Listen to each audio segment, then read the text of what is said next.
Hello everyone. So RPZ jewellers के Q2 के numbers को आज हम डिस्कस करेंगे। कंपनी के नंबर्स अगर आप देखोगे तो काफी ज्यादा इन्होंने अंडर परफॉर्म किया है बाकी ज्वेलर्स को। तो एक्चुअली में कैसे देखना है इनके नंबर्स को, आगे का कैसा आउटलुक लग रहा है, मैनेजमेंट की क्या कमेंट्री है, ओवरऑल कैसी अपॉर्चुनिटी है, इन सारी चीजों पर डिस्कशन करेंगे। तो Q2 के नंबर से स्टार्ट करते हैं सबसे पहले। सो आरपीजेड का अगर आप वैसे मॉडल देखोगे ना ब्रॉडर लेवल पे, तो दो सेगमेंट है। एक तो है B2C का रिटेल वाला, और दूसरा है B2B जिसमें इसका होलसेल और जॉब वर्क वाला डिवीजन आता है। लेकिन कंपनी के नंबर्स बहुत ज्यादा वैरी करते हुए दिखेंगे आपको जब भी किसी एक सेगमेंट का कंट्रीब्यूशन ना कम या ज्यादा होता है। तो तीनों सेगमेंट्स को इंडिविजुअल लेवल पे देखना ज्यादा जरूरी है कि ओवरऑल कंपनी कैसा परफॉर्म कर रही है। तो जैसे आप इनका रिटेल बिजनेस देखोगे, इसमें वाई लेवल पे 17-18% की ग्रोथ है रेवेन्यू में। अब रिटेल बिजनेस इनके टोटल रेवेन्यू का 50 से 60% कंट्रीब्यूट करता है ऑन एन एवरेज। तो इसमें कितना ग्रोथ है? 17 से 18%। फिर होलसेल वाला जो बिजनेस है, इसमें कंपनी का 39-40% के आसपास की ग्रोथ है, यानी इसमें काफी अच्छी ग्रोथ देखने को मिली है। और जो जॉब वर्क वाला बिजनेस है, जॉब वर्क क्या होता है? जिसमें इनके जो कस्टमर्स हैं, क्लाइंट्स हैं, वो इनको एडवांस में गोल्ड देते हैं और कंपनी बस उसका डिजाइनिंग वगैरह करके अपने क्लाइंट को सप्लाई करती है। यानी इनका खुद का इन्वेंट्री परचेज नहीं करना होता इनको, क्लाइंट से इनको गोल्ड मिलता है, बस कंपनी उसमें मेकिंग चार्जेस अपने इनकम में काउंट करती है। तो इसमें कितनी ग्रोथ है? 21 से 22% की, यानी सबसे अच्छी ग्रोथ आई है होलसेल में, उसके बाद जॉब वर्क में। रिटेल वाले बिजनेस में आपका 17-18% का ग्रोथ है। टोटल ओवरऑल रेवेन्यू कैसा है कंपनी का? तो Q2 में 24% से कंपनी का रेवेन्यू इंक्रीज हुआ है। अब ये नंबर अगर मैं ऐसे देखूं मतलब स्टैंड अलोन लेवल पे, तो काफी अच्छा लगता है। लेकिन अगर आप इसको बाकी प्लेयर से कंपेयर करोगे, चाहे रिटेलर्स हों जैसे कल्याण, गडगिल, थंगामाइल ज्वेलरी, या मैन्युफैक्चरर्स हों जैसे स्काई गोल्ड, शांति गोल्ड, इन सारी कंपनीज को कंपनी ने बहुत बड़े मार्जिन से अंडर परफॉर्म किया है। उनका ग्रोथ रहा है 30-35% से 60-70-80% के रेंज में। इस कंपनी ने 24% से ग्रो किया है। तो यहां पे अंडर परफॉर्मेंस काफी ज्यादा दिखता है आरबीजेड ज्वेलर का। देन मार्जिन अगर हम देखें तो यहां पे बहुत अच्छा परफॉर्मेंस है। लगभग 800 बेसिस पॉइंट या फिर 8% से कंपनी के मार्जिन इंप्रूव हुए। 11-12% से 19-20% के मार्जिन हो गए। इबिट्टा मोर देन डबल हो गया वाई लेवल पे। सेम आप देखोगे पैट भी कंपनी का 8 करोड़ से 19-20 करोड़ के बीच में है। ये मिलियन में नंबर है, इसको 10 से आप डिवाइड करोगे तो करोड़ में आ जाएगा। तो लगभग 2.5x का इंक्रीज है पैट में, बॉटम लाइन में। यानी प्रॉफिटेबिलिटी पे बहुत सारे प्लेयर्स को इन्होंने आउट परफॉर्म किया है। बट टॉप लाइन के मैट्रिक पे अगर हम कंपेयर करें तो कंपनी ने अंडर परफॉर्म किया है ऑलमोस्ट बाकी सारे प्लेयर्स को। तो ये ओवरऑल परफॉर्मेंस है कंपनी का। थोड़ा सा कंफ्यूजिंग परफॉर्मेंस है ऑफकोर्स। प्लस इसमें एक और चीज अगर अब हम देखें कि इनका पूरे साल का जो गाइडेंस है, पूरे साल का रेवेन्यू का गाइडेंस कितना है? 700 करोड़ का। अभी फर्स्ट हाफ में कंपनी ने किया है 220-221 करोड़, 220-221 करोड़ कर दिया इन्होंने। यानी कि H2 में, सेकंड हाफ में कंपनी को 480 करोड़ का रेवेन्यू करना होगा अगर इनको ये 700 करोड़ का रेवेन्यू का जो गाइडेंस है उसको अचीव करना है। यानी H2 में आपका जो ग्रोथ है वो H1 के कंपैरिजन में मोर देन डबल होना चाहिए, मोर देन 100% का ग्रोथ होना चाहिए। तब जाके आपका वो पूरे साल का जो गाइडेंस है वो अचीव होगा। अगर आप लास्ट ईयर के H2 से कंपेयर करोगे, पिछले साल का Q3 प्लस Q4, तो उसके कंपैरिजन में कंपनी को 45% का ग्रोथ दिखाना पड़ेगा H2 में, ये पूरा 700 करोड़ का रेवेन्यू गाइडेंस को अचीव करने के लिए। अब यहां पे कंपनी क्यों मतलब थोड़ा सा मतलब अंडर परफॉर्म करती हुई दिखती है और ज्यादा बाकी प्लेयर्स के कंपैरिजन में? क्योंकि आप स्काई गोल्ड को देखो, या शांति गोल्ड को देखो, या ये कल्याण हो गया, पीएन गडगिल हो गया, इन्होंने जो पूरे साल का गाइडेंस दिया है ना, उसके कंपैरिजन मतलब उनको जो ग्रो करना है H2 में, वो लगभग 30 से 35% के रेंज में करना है। क्योंकि उन सारी कंपनीज का H1 बहुत अच्छा गया है और आरबीजेड का H1 इतना अच्छा नहीं गया। Q1 तो बहुत ही खराब था, नेगेटिव ग्रोथ थी। Q2 में थोड़ा सा कंपनी ने कमबैक किया है, लेकिन फिर भी 24% की ग्रोथ है। तो आरबीजेड का जो H2 है ना, वो पूरे इंडस्ट्री के कंपैरिजन में बहुत ज्यादा स्ट्रांग होगा, तब जाके ये कंपनी 700 करोड़ का जो गाइडेंस है रेवेन्यू का, उसको अचीव कर पाएगी। मतलब इनके लिए ये जो गाइडेंस वाला पार्ट है, इसको अचीव करने का जो चैलेंज है वो ज्यादा बड़ा लग रहा है अगर हम बाकी प्लेयर से कंपेयर करें। हालांकि प्रॉफिटेबिलिटी के पॉइंट ऑफ व्यू पे अगर आप देखोगे तो कंपनी ऑन ट्रैक लग रही है, या फिर उससे भी ज्यादा बेटर करती हुई दिख रही है। क्योंकि इस साल का इनका प्रॉफिट का गाइडेंस है 45 करोड़ का, 45 करोड़ का पैट का गाइडेंस दिया है। और सिर्फ Q2 का पैट अगर हम इनका देखें तो 19 करोड़ इन्होंने कर दिया है। यानी लगभग 45% पूरे साल का जो मेरा गाइडेंस था उसका मैंने एक ही क्वार्टर में कर दिया। और Q1 प्लस Q2 अगर आप करोगे तो कंपनी का पैट बनता है 26 करोड़, यानी मोर देन 50% पूरे पैट का, पूरे साल का जो पैट का टारगेट था उसका मैंने H1 में कर दिया। तो मतलब प्रॉफिट में कंपनी बहुत आराम से अपने गाइडेंस को ओवर अचीव भी कर सकती है, जो नंबर्स अभी तक लग रहे हैं। लेकिन रेवेन्यू वाला जो मैट्रिक है, वहां पे कंपनी काफी अंडर परफॉर्म करती हुई दिख रही है। तो और एक और चीज क्यों खराब लगती है आरबीजेड के लिए? क्योंकि अगर आप इनका Q1 का परफॉर्मेंस देखोगे ना, जहां पे नेगेटिव 8-9% का ग्रोथ आया था इस कंपनी का, वो इतना ज्यादा खराब नहीं लगा था। क्योंकि मैनेजमेंट ने Q4 के कॉन कॉल में ऑलरेडी वो आउटलुक दे दिया था कि फर्स्ट क्वार्टर का स्टार्ट हमारे लिए अच्छा नहीं हुआ है, स्पेशली जो रिटेल बिजनेस है वहां पे इतना फुटफॉल नहीं आ रहा है, गोल्ड के प्राइसेस काफी बढ़ गए हैं, तो डिमांड में थोड़ा सा स्लो डाउन हमको देखने को मिल रहा है। प्लस हमारा B2B बिजनेस भी अच्छा नहीं कर रहा, क्योंकि ये जो आपका अक्षय तृतीया है वो प्रीपोन हो गया, तो उसका एडवांटेज इनको Q4 में मिला था, जहां पे हमने मोर देन 60% का ग्रोथ देखा था। तो Q1 का अंडर परफॉर्मेंस एक्सपेक्टेड था। लेकिन Q2 में इन्होंने कमेंट्री बहुत अच्छी दी थी Q1 के कॉन कॉल में। मैनेजमेंट का कहना था कि डिमांड वापस आ गई, रिटेल वाले बिजनेस में फुटफॉल काफी अच्छा चल रहा है, प्लस जो B2B का बिजनेस है उसके लिए भी हमको ऑर्डर वगैरह मिलना स्टार्ट हो गया। जो इंडिपेंडेंस डे है, आपका ये रक्षाबंधन है, प्लस नवरात्रे वगैरह इस बार जल्दी हैं, तो उसके लिए कंपनी को ऑर्डर मिलना स्टार्ट हो गया था। ये इन्होंने Q1 के कॉल में बोला था। तो अच्छी कमेंट्री के बाद में भी सिर्फ 24% का ग्रोथ है और बाकी प्लेयर्स को आपने अंडर परफॉर्म किया है। ये चीज ज्यादा खराब लग रही है कंपनी के सेकंड क्वार्टर के परफॉर्मेंस में। तो अब सबसे इंपॉर्टेंट चीज क्या है कि मैनेजमेंट की कैसी कमेंट्री है, इन्होंने ओवरऑल क्या आउटलुक दिया H2 के लिए। तो सबसे पहला पॉइंट कि ये सेकंड क्वार्टर में रेवेन्यू ग्रोथ सिर्फ 24% क्यों है, मतलब बाकी प्लेयर्स को अंडर परफॉर्म क्यों किया कंपनी ने।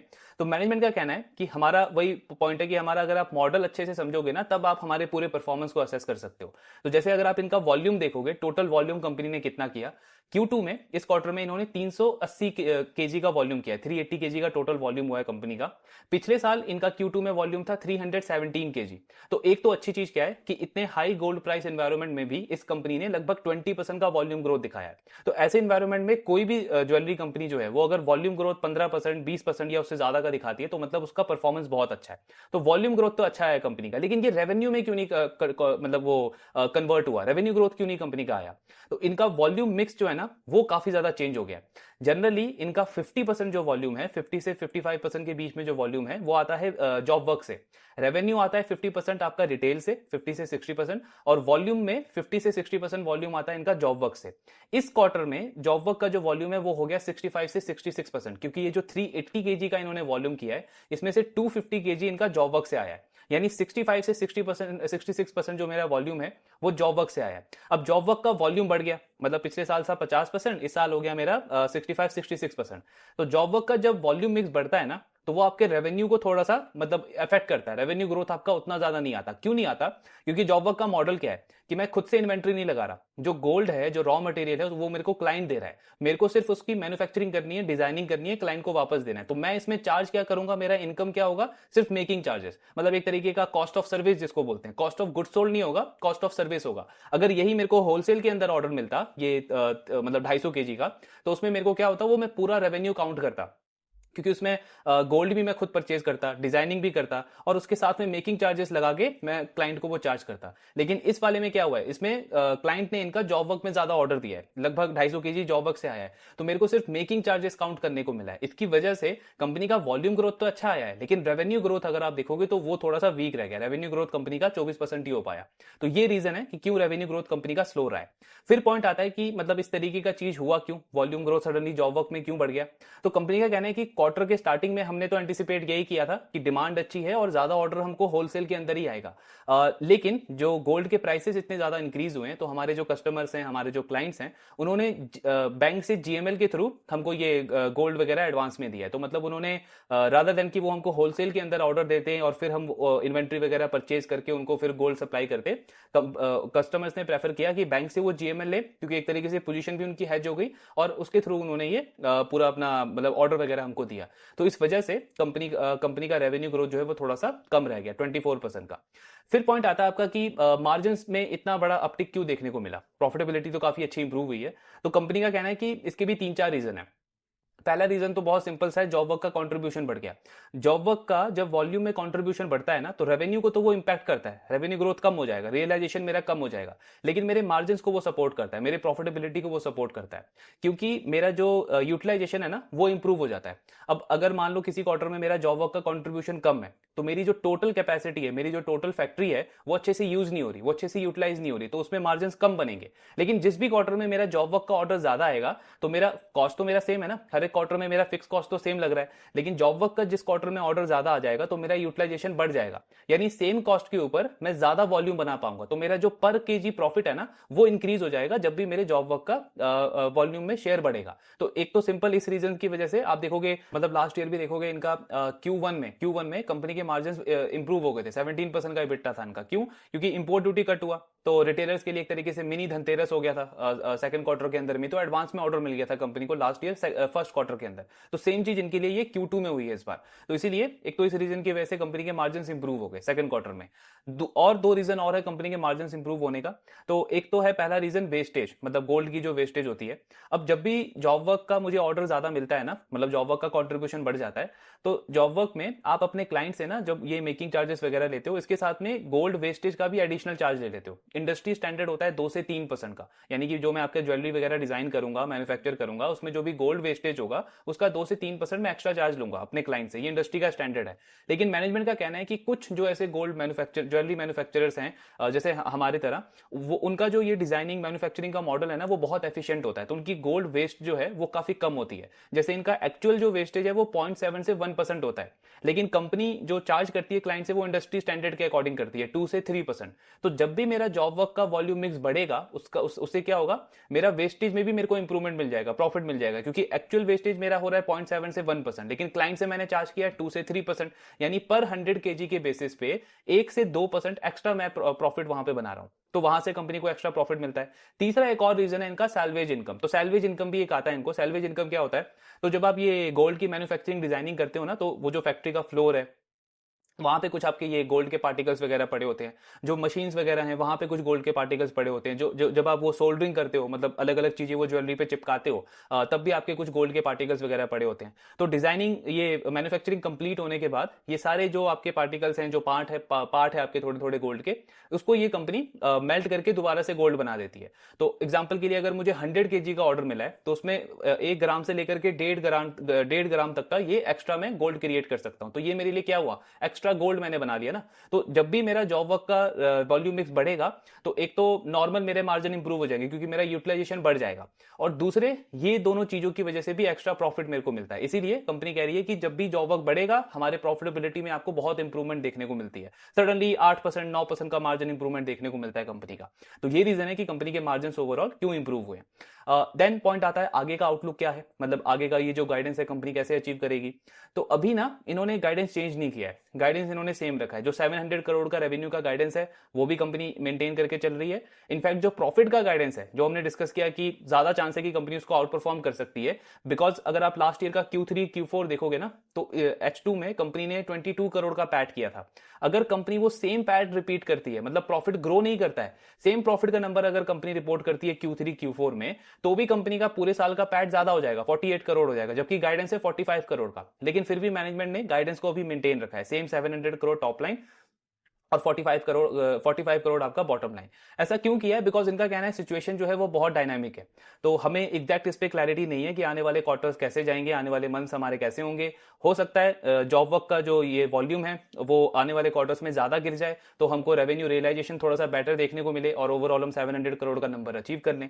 ये भी हो सकता है कि वॉल्यूम ग्रोथ हमको वापस से उसी से देखने को मिले, जॉब वर्क का देखने को मिले, तो उसमें अनसर्टेनिटी ज्यादा है। इसीलिए अभी के लिए इन्होंने गाइडेंस चेंज नहीं किया, ना ही रेवेन्यू पे ना ही आपका प्रॉफिट पे। तो H2 हमको देखना पड़ेगा कि कैसा जाता है ओवरऑल कंपनी का। देन आपका स्टोर एक्सपेंशन का जो ये कंपनी प्लान कर रही थी, मतलब 3 नए स्टोर्स ये प्लान कर रहे हैं, एक आपका राजकोट में, एक सूरत में और एक आपका वडोदरा में। इसके अलावा एक और स्टोर कंपनी प्लान कर रही है, उसके लिए लोकेशन आइडेंटिफाई अभी करी नहीं है इन्होंने। तो जो राजकोट और सूरत वाला जो स्टोर है वो Q4 और Q1 में कंपनी का स्टार्ट हो जाएगा, मतलब उसमें कंपनी ओपन कर देगी इसको। अब लोकेशन कैसे आइडेंटिफाई करते हैं, बिकॉज इनके लिए ये बहुत इंपॉर्टेंट पॉइंट है। अब जो बाकी रिटेलर्स है ना, जैसे कल्याण हो गया, गडगिल हो गया, या आपके ये सेनको गोल्ड वगैरह हो गए, तो इनका तो पूरा मॉडल ही रिटेलिंग का है। तो इनका बिजनेस ही ग्रो किया है, 2 स्टोर से 10 पे पहुंचे, फिर 50 पे पहुंचे, फिर 100 पे पहुंचे। तो इनको तो एक्सपीरियंस है कि नया स्टोर कैसे ओपन किया जाता है, क्या चीजें देखी जाती है। इस कंपनी के लिए ये फर्स्ट टाइम है, अभी तक एक ही स्टोर है इनका अहमदाबाद के अंदर, और एक और मतलब 2 और स्टोर कंपनी ओपन करने को देख रही है अगले 6 महीने के अंदर।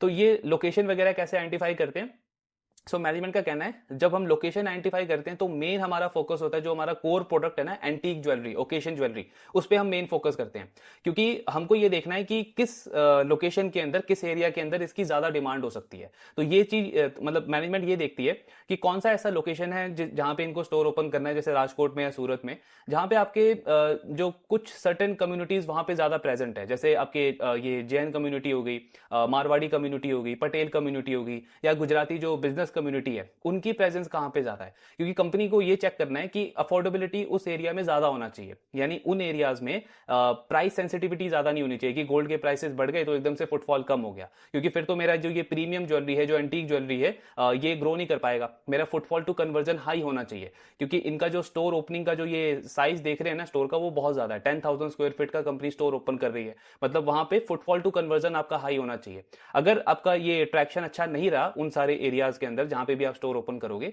तो वो स्टोर आपका लॉस मेकिंग बन सकता है और आपका जो ये रिटेल बिजनेस है इसको डीरेल कर सकता है। तो इसलिए कंपनी लोकेशन पे बहुत ज्यादा काम करती है, अलग अलग ये डेटा इनसाइट वगैरह देखते हैं होलसेलर से, उस एरिया के जो आपके ज्वेलर्स हैं वहां से ये डेटा गैदर करते हैं। प्लस सोशल मीडिया पे जो उनका इंस्टाग्राम फेसबुक का पेज है, उस पर जब ये अलग अलग डिजाइन जैसे पोस्ट करते हैं, तो वहां पे जो रिएक्शन आ रहा है वो किस एरिया से आ रहा है, किस पिन कोड से आ रहा है, सो दैट इनको ये कंफर्मेशन हो कि कल को हम उस एरिया में स्टोर ओपन करें तो फुटफॉल हमारा स्ट्रांग हो और मतलब प्राइस सेंसिटिविटी इतनी ज्यादा नहीं होनी चाहिए। मतलब एक तरीके के जो HNI अल्ट्रा HNI कस्टमर्स होते हैं ना, उनको केटर करने का इनका प्लान है। तो इस तरीके से कंपनी अपना स्टोर आइडेंटिफिकेशन कर रही है। अब इनका कहना है कि ये जो राजकोट और सूरत वाला स्टोर है ना, जो हम अभी अगले 6 महीने के अंदर ओपन करेंगे, ये नेक्स्ट 5 ईयर्स में, मतलब कि मीडियम टर्म के अंदर 4th और 5th ईयर में 400 करोड़ और 500 करोड़ का ये दोनों स्टोर एनुअली बिजनेस करेंगे। मतलब एक पूरे साल का इनका रेवेन्यू होगा 400 करोड़ और दूसरे का होगा 500 करोड़। अभी इस कंपनी का एनुअल रेवेन्यू होता है 500 से 550 करोड़ FY25 का अगर आप रेवेन्यू देखोगे। तो कहने का मतलब क्या है, अगले 5 साल में यानी by the end of FY2030 company के ये दो रिटेल स्टोर जो हैं ये एडिशनल 900 करोड़ रेवेन्यू कंपनी के लिए बनाएंगे। इसके अलावा जो अहमदाबाद का स्टोर है उसका भी मैक्सिमम पोटेंशियल है, 400-500 करोड़ तक का वो रेवेन्यू कर सकता है। और जो होलसेल और जॉब वर्क का बिजनेस है वो तो ग्रो कर ही रहा है। प्लस और एडिशनल 2 स्टोर तो कंपनी और नियर टर्म में ओपन करने वाली है, एक वडोदरा में और एक और का इन्होंने अभी लोकेशन बताया नहीं है। अहमदाबाद या आपका ये जो नॉर्दर्न गुजरात है उसके आसपास ही कंपनी ओपन करेगी। तो मतलब अगर आप इसका मीडियम टर्म के पॉइंट ऑफ व्यू से ग्रोथ ट्रैजेक्टरी देखोगे ना, तो वो काफी अच्छा लगता है कंपनी का। देन एक और चीज इससे हमको समझ में आती है कि अभी इनका जो वॉल्यूम मिक्स है वो रिटेल की तरफ बहुत कम है। मतलब रिटेल का टोटल वॉल्यूम 20-30% आता है, 70-80% इनका B2B का आता है।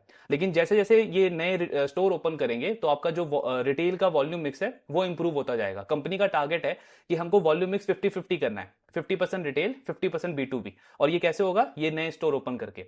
इससे सबसे बड़ी चीज क्या होगी, इनकी मार्जिन में ना प्रेडिक्टेबिलिटी आएगी। क्योंकि अभी जैसे हम किसी क्वार्टर में देखते हैं कि जॉब वर्क का वॉल्यूम मिक्स बढ़ गया तो मार्जिन बढ़ गए, किसी में वॉल्यूम मिक्स कम हुआ तो मार्जिन आपके कम हो गए। तो क्वार्टर ऑन क्वार्टर लेवल पे अगर आप देखोगे तो उनके मार्जिन आपको बहुत वॉलेटाइल लगेंगे। तो एक तो वो चीज आपकी थोड़ी सी कम हो जाएगी, वोलेटिलिटी कम हो जाएगी, क्योंकि 50% वॉल्यूम आपका रिटेल पे डिपेंड करेगा। दूसरा एक और चीज क्या होगा जो कि अच्छी है कि मतलब मीडियम टर्म में कंपनी के मार्जिन इंप्रूव होंगे, क्योंकि अभी रिटेल का रेवेन्यू में शेयर है सिर्फ 50%, लेकिन जैसे जैसे इसके स्टोर ओपन होते जाएंगे तो उसका रेवेन्यू में कंट्रीब्यूशन और बढ़ता जाएगा। तो रिटेल का इंडस्ट्री में अगर आप मार्जिन देखोगे 7% से 10-11% का होता है। अगर आप गडगिल, कल्याण, टाइटन इन सब के मार्जिन देखोगे इसी रेंज में 7% से 10-11% के बीच में। तो यानी डायरेक्शनली आरबीजेड ज्वेलर का जो ओवरऑल कंसोलिडेटेड मार्जिन है उसमें एक तो प्रेडिक्टेबिलिटी आएगी, दूसरा उसमें इंप्रूवमेंट भी हमको देखने को मिलेगा मीडियम टर्म के पॉइंट ऑफ व्यू से। तो ये चीज अच्छी है। प्लस इनकी मैनेजमेंट मतलब वैसे भी बता रही है कि अगर आप हमारे मार्जिन कॉम्पिटिटर से कंपेयर करोगे ना तो हमारे मार्जिन अच्छे हैं और आगे भी अच्छे होंगे। अभी अच्छे इसीलिए क्योंकि बाकी जो हमारे दूसरे रिटेलर्स हैं वो डाइवर्सिफाइड ज्वेलरी रखते हैं। मतलब उनके पास कैजुअल ज्वेलरी भी होती है, डेली वेयर ज्वेलरी भी होती है, थोड़ी थोड़ी एंटीक ज्वेलरी भी होती है। हमारा जो मॉडल है वो एंटीक ज्वेलरी का है, ओकेशन ज्वेलरी हम रखते हैं। 22 कैरेट मेनली इनका हाईएस्ट सेलिंग प्रोडक्ट है, तो उसमें आपके मार्जिन बेटर होते हैं। प्रीमियम ज्वेलरी जो होगी उसमें एक नेगेटिव या एक आपका चैलेंज ये होता है कि जब भी गोल्ड के प्राइसेस बढ़ते हैं तो आपका डिमांड एक तरीके से पोस्टपोन हो जाता है, मतलब डिमांड डिले हो जाता है, कैंसिल नहीं होता, डिमांड डिले हो जाता है। ये थोड़ा सा नेगेटिव है इनके लिए बिजनेस के पॉइंट ऑफ व्यू से। लेकिन दूसरे साइड पे जब आपके गोल्ड प्राइसेस थोड़े से स्टेबल होते हैं, मतलब ना ज्यादा बढ़ रहे हैं ना ज्यादा घट रहे हैं, तब आपका वॉल्यूम भी पिकअप करता है और मार्जिन इनको अच्छे मिलते हैं। तो मार्जिन कंपनी कह रही है एक तो हमारे अभी भी अच्छे हैं। हालांकि ये कंपनी अब जो आपकी ये कैजुअल ज्वेलरी हो गया, डेली वेयर ज्वेलरी हो गया, इनकी तरफ फोकस कर रही है। 18 कैरेट की तरफ इन्होंने फोकस बढ़ाया है, क्योंकि इनका कहना है कि जैसे गोल्ड प्राइस बढ़ते हैं तो कस्टमर की ज्यादा डिमांड जो हमारे स्टोर में आती है वो 18 कैरेट और लोअर कैरेट के लिए आती है। तो उसमें थोड़ा सा इन्होंने ट्रैक्शन इंक्रीज किया है। लेकिन still near to medium term में जो इनका मेन प्रोडक्ट होगा वो एंटीक ज्वेलरी होगा। तो मतलब आगे 3-4-5 साल के पॉइंट ऑफ व्यू से कंपनी के मार्जिन कॉम्पिटिटर के कंपैरिजन में बेटर ही रहेंगे। प्लस एक और जो इनके पास में मतलब मोट आप बोल सकते हो एक तरीके से कि इनका मॉडल जो है वो इंटीग्रेटेड मॉडल है। जैसे ईएफसी का हमने बात किया, क्योंकि इनके जो कॉम्पिटिटर्स हैं उनको तो मतलब अपना मैन्युफैक्चरर को देना पड़ता है ना डिजाइनिंग के लिए, मैन्युफैक्चरिंग के लिए, तो वो बीच का मार्जिन खाता है, सप्लाई चेन में आपका बीच का मार्जिन जाता है। ये कंपनी डिजाइनिंग, मैन्युफैक्चरिंग, सप्लाई सब कुछ कंपनी का खुद इन हाउस है। तो कंपनी कहती है कि हमारा जो मार्जिन है वो बहुत ज्यादा बेटर हो जाता है। एक और हमको इनसाइट क्या मिलता है, एडवांटेज क्या मिलता है कि क्योंकि हम हमारे क्लाइंट्स की भी ज्वेलरी वगैरह बना रहे हैं, तो मार्केट में किस तरीके के डिजाइन अवेलेबल हैं और हम अपने डिजाइन को कैसे यूनिक बना सकते हैं, कैसे डिफरेंट बना सकते हैं, इस पे हमारी एक बहुत अच्छी पकड़ होती है। तो जैसे आप कंज्यूमर बिजनेस में देखते हो ना कि कोई कंपनी एक नए प्रोडक्ट के साथ में आई, किसी नए डिजाइन के साथ में आई, जहां पे कस्टमर का एकदम से बहुत स्ट्रॉन्ग ट्रैक्शन आता है, लेकिन कुछ टाइम के बाद उसमें जो कॉम्पिटिटर्स हैं वो भी सेम डिजाइन कॉपी कर लेते हैं। तो ये कंपनी कह रही है हमारे साथ में ऐसी पॉसिबिलिटी बहुत कम हो जाएगी, मतलब इतना इजीली हमारे डिजाइन को जो हमारे कॉम्पिटिटर्स हैं वो कॉपी नहीं कर पाएंगे, क्योंकि हम खुद ये सारी रिसर्च करके अपने डिजाइन को बहुत यूनिक बनाएंगे हमारे कॉम्पिटिटर्स के कंपैरिजन में, जो उनके रिटेल शॉप के अंदर नहीं होगा। तो ये 3-4 रीजन है जिसकी वजह से मैनेजमेंट बहुत कॉन्फिडेंट है कि मार्जिन अभी भी अच्छे हैं, प्लस जैसे जैसे रिटेल का मिक्स बढ़ेगा तो डायरेक्शनली भी हमारे मार्जिन इंप्रूव होंगे। बाकी इनका यही है, मतलब स्टोर एक्सपेंशन का जो इनका फंडिंग रहेगा वो कंपनी डेट और इंटरनल अक्रूवल के थ्रू करेगी। डेट टू इक्विटी 1:1 लेके जाने का टारगेट कर रहे हैं। आरओई वैसे ही कंपनी का एक्सपैंड हो रहा है। तो ओवरऑल तो यही है, मतलब नंबर्स अगर आप देखोगे बाकी प्लेयर से कंपेयर करें तो हाँ, रेवेन्यू ग्रोथ पे अंडर परफॉर्मेंस जरूर है, लेकिन जो कोर परफॉर्मेंस है बिजनेस का, जैसे वॉल्यूम मिक्स आप देखोगे या हर एक सेगमेंट का इंडिविजुअल परफॉर्मेंस देखोगे, तो उसमें ऐसा कोई प्रॉब्लम नहीं है, वहां पे चीजें ठीक चल रही है। प्लस प्रॉफिटेबिलिटी में तो कंपनी और अच्छा कर ही रही है। बस एक जो चीज थोड़ी सी खराब बोलो आप या थोड़ा सा नेगेटिव पॉइंट बोलो आरबीजेड के लिए, कि इनका जो आउटलुक है ना उसमें क्लैरिटी इतनी ज्यादा नहीं है। जैसे हम स्काई गोल्ड को डिस्कस करते हैं या पीएन गडगिल कल्याण को डिस्कस करते हैं, तो वहां तो सिंपल है ना कि स्टोर एक्सपेंशन चल रहा है या फिर ऑर्डर बुक स्ट्रांग है, क्लाइंट एक्सपैंड किया है मैंने, क्लाइंट ऑनबोर्ड किया है मैंने, तो मैं बहुत आराम से जो मेरे पूरे साल का गाइडेंस है उसको मैं अचीव कर लूंगा। इनके साथ में वो एग्जैक्ट क्लैरिटी नहीं है, स्पेशली रेवेन्यू वाले पार्ट को लेकर के, क्योंकि Q3 में हालांकि इन्होंने बोला है कि मेन जो हमारा बिजनेस ग्रो करेगा वो रिटेल बिजनेस की वजह से करेगा, बट Q4 में चीजें कैसे रहेंगी, जॉब वर्क का कितना ऑर्डर आता है, होलसेल में कितना ऑर्डर आता है, इस पे कोई क्लैरिटी नहीं है। तो 700 करोड़ गाइडेंस अचीव होगा नहीं होगा, इसको लेकर के अनसर्टेनिटी है। यही एक चैलेंज है इस बिजनेस के लिए। बाकी अदरवाइज अगर आप बिजनेस का डायरेक्शन देखो या फिर अगले 2-3 साल के पॉइंट ऑफ व्यू से देखो, पास्ट का ट्रैक रिकॉर्ड भी देखो, तो भी बिजनेस ठीक कर रहा है। क्वार्टर ऑन क्वार्टर आपको जरूर देखेगा बीच में कोई ऐसा क्वार्टर आता है जहां पे कंपनी का परफॉर्मेंस डिप करता है, लेकिन इनका मॉडल इस तरीके से कि आपको 6 मंथ्स के बेसिस पे या फिर ट्रेलिंग 12 मंथ के बेसिस पे देखना होगा, तब आपको एग्जैक्ट आइडिया मिलेगा। तो उसमें चाहे आप H1 ये वाला देखो या H2 ऑफ FY25 देखो, H1 ऑफ FY25 देखो, वहां पे ये कंपनी अच्छा ही करती आई है। तो ये चीज काफी अच्छी है। प्लस एक और चीज जो अप्रिशिएट करने वाली है स्पेशली आरबीजेड की मैनेजमेंट को, कि बहुत छोटी कंपनी है, माइक्रो कैप कंपनी है, लेकिन गाइडेंस को लेकर के ये काफी मतलब फोकस करते हैं इस चीज के ऊपर कि जो भी चीज हम कमेंट दे रहे हैं, जो भी हम गाइड कर रहे हैं मार्केट को, उसके आसपास ही हमको रहना चाहिए। जैसे इस कॉन कॉल में अगर आप देखोगे तो उनको बहुत बार बोला कि एटलीस्ट पैट का गाइडेंस तो आप मतलब यहां से अपग्रेड कर सकते हो, क्योंकि मोस्ट लाइकली जैसे हमने डिस्कस किया कि 50 करोड़ के आसपास का पैट तो आपका बहुत आराम से हो जाएगा। बट मैनेजमेंट का कहना है कि चीजें इतनी डायनामिक है कि इस पे मतलब हम नहीं चाहते कि हम कमेंट कर दें और बाद में हम उसको अचीव ना कर पाए। जब से हमारी लिस्टिंग हुई है तब से हमने जो भी गाइडेंस दिया है मार्केट को, हर एक क्वार्टर हर एक साल उसके आसपास ही नंबर्स हमने रिपोर्ट करे हैं। तो वो हमारी मेन प्रायोरिटी है, मतलब एक तरीके से मैनेजमेंट अकाउंटेबल है, जो भी चीज वो कमेंट कर रहे हैं, जो भी चीज वो गाइड कर रहे हैं, इसीलिए अभी उन्होंने गाइडेंस चेंज किया नहीं है। तो ये सारी चीजें ठीक हैं, बट अब पॉइंट ये है कि बाकी सारे प्लेयर्स जो है ना, रिटेलर्स हो गया या मैन्युफैक्चरर्स हो गया, वो इससे बहुत ज्यादा बेटर परफॉर्म कर रहे हैं, चाहे ग्रोथ देख लो, प्रॉफिटेबिलिटी देख लो, इसीलिए माइट भी मार्केट भी इसको इग्नोर कर रहा है। अदरवाइज अगर आप बिजनेस के फंडामेंटल्स देखो या इसका वैल्यूएशन वगैरह देखो, तो वो सारी चीजें ठीक लगती है आरबीजेड के साथ में, एंड मीडियम टर्म की ट्रेजेक्टरी भी अच्छी है। बस एक मेन पॉइंट हमको उस पर फोकस करना है कि जब इनके नए स्टोर्स ओपन होंगे उनका कैसा रिस्पॉन्स रहता है आने वाले मंथ्स और आने वाले क्वार्टर्स के अंदर। बाकी फॉरवर्ड पी, करंट पी बिल्कुल सेम है कंपनी का, यही 11, 12, 13 के आसपास का पी है। बिजनेस का ग्रोथ 20-25% के आसपास चल रहा है, मतलब वही है, वैल्यूएशन सपोर्ट भी है, ग्रोथ भी अच्छी है। अब माइट भी नियर टर्म में मार्केट इसको इग्नोर करे, अभी तो खैर सारे स्टॉक्स को कर रहा है जिसके रिजल्ट अच्छे आ रहे हैं, जिसके फंडामेंटल्स बहुत अच्छे हैं, वो भी आप स्टॉक देख रहे हो या तो करेक्ट हो रहे हैं या फिर स्टॉक प्राइस बिल्कुल स्टैग्नेंट है। तो अभी तो मार्केट ही ऐसी चल रही है, लेकिन जैसे इनके फंडामेंटल्स हैं और जो वैल्यूएशन सपोर्ट है स्टॉक के साथ में, अगर ये ट्रेजेक्टरी मेंटेन रहती है तो ऑफकोर्स यहां से एक अच्छा अपसाइड एक्सपेक्ट कर सकते हैं। ट्रैकिंग इसका कंटिन्यू रखेंगे, बाकी आपके जो डाउट्स हैं शेयर करते रहिए। Thank you very much.